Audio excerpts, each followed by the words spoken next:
warubizi bantu b'Imana iyo umvise ijambo ryo kwizera ndagutumirire kandi ndaguhanura uzohora uhora. Elisa yavuze ijambo ryo kwizera ateje ivyo kurya bizoba bihari muzobijya mubure naho mubikwiza.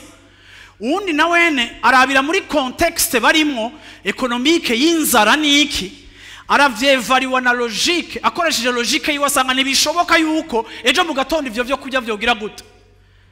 Ako ndaje kwagiraga abantu b'Imana uru rugendo turimo ibintu byose ntibifise logique, ibintu byose ntibishobora kuba démontrer, ibintu byose ntibisuiva cours des choses. Iki nico kintu bita miracle, igitangaza. Iyo bavuze igitangaza no kuvuga ngo ni kintu scientifiquement parlant, économiquement parlant kidashobora kuba démontrer, kidashobora kuba prouver, ni gutyo bacita igitangaza. Elisa yaraje kuvuga ijambo ariko uyu mugabo agira amahirwe mabi yo kuvuga.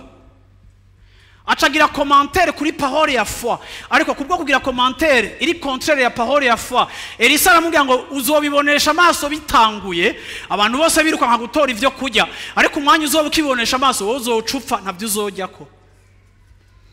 Iyo tudatahura ibintu ni vyiza guhora. Bibiliya iratwereka abantu babiri Mikali ntiyavyaye kubera kugira commentaire kuri action ya foi. Uyu mugabo yarapfuye kubwo kugira commentaire kuri parole ya foi. Ico udatahuye ugihore wihorere kuko ni wanahora uzobukize ariko ukagira ico kivuze ko rimwe na rimwe ushobora kwisangira wowe wikwegeye akaga kuko ijambo rirungitswe mu kwizera nta consideration nta analyse scientifique riba rikenewe kuko rivuye mu kwizera.